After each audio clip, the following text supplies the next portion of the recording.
Dans ce chapitre, vous avez encore eu l'occasion de faire plusieurs tests et évaluations. J'espère que comme moi, vous y avez pris plaisir et que vous avez pu dessiner et analyser la toile de votre vie.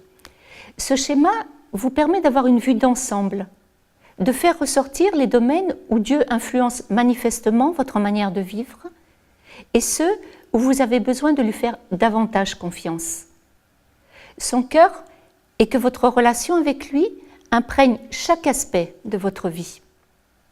L'outil, la perspective de Dieu, vous a, je pense, aidé à mieux identifier ces aspects sur lesquels il veut que vous vous recentriez. Il sait bien qu'à essayer de jongler en permanence avec la vie de famille, la vie sociale, professionnelle, nos engagements à l'extérieur de la maison, on peut finir frustré et vivre cette incapacité à y arriver comme un échec.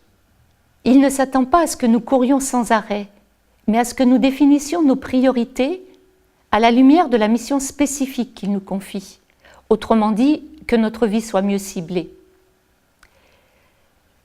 Établir des priorités, mais aussi parfois recentrer nos priorités pour se concentrer sur certaines en fonction des saisons de notre vie dans laquelle nous sommes. Un bel exemple pour moi d'une femme qui a su déterminer ses priorités à la lumière de sa mission est la femme qui nous est décrite dans Proverbe 31. Je ne sais pas quels sont vos sentiments vis-à-vis d'elle. Personnellement, plus qu'un idéal inaccessible, je vois en elle un modèle libérateur. Cette femme a su déterminer ses priorités, se concentrer sur sa mission, la vivre, être sereine et épanouie. Parfois, quand on lit la description de toutes les activités de cette femme, on peut être dépassé par tout ce qu'elle fait, mais on ignore tout ce qu'elle ne fait pas. En fait, cette femme est focalisée sur ce qui est important pour elle. Ses priorités sont bien gérer son temps, ses ressources, ses dons et ses capacités, construire et entretenir de bonnes relations avec son mari, ses enfants, les gens de sa maison, de sa ville, et craindre le Seigneur. Être une femme de Proverbe 31, une femme de valeur, c'est bien se connaître soi-même. On ne peut pas déterminer nos priorités si nous ne savons pas qui nous sommes, quels sont nos dons et ce que l'on fait bien. On ne peut pas tout faire. Ce que l'on choisit de faire doit être fonction de qui on est, c'est-à-dire de ce qui fait notre unicité, notre personnalité, nos dons, nos passions et bien sûr notre mission qui les intègre.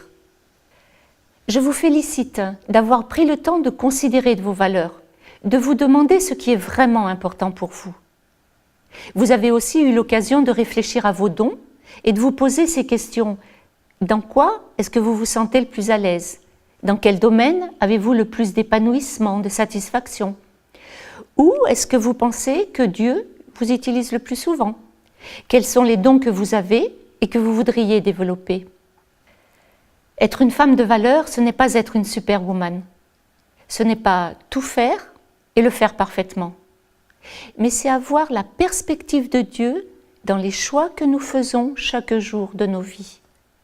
Notre vie peut vraiment avoir du sens, faire une différence dans la vie des autres. Pas parce qu'on est meilleur ou plus capable, non. Pas à cause de nous, mais à cause de Dieu qui agit en nous et à travers nous. Il veut être partenaire avec nous. Soyons ces femmes de valeur plus précieuses que les perles. Concentrons nos forces, notre énergie, là où ça peut faire une différence. Dieu nous a donné à chacune des dons, des capacités, une personnalité propre qu'il veut utiliser pour bénir les autres. Alors, déterminons nos priorités, fixons-nous des objectifs pour les atteindre et les vivre. Entrons dans notre mission, soyons disponibles pour Dieu. Demandons-lui d'être des instruments de bénédiction dans la vie des personnes qu'il place sur notre chemin.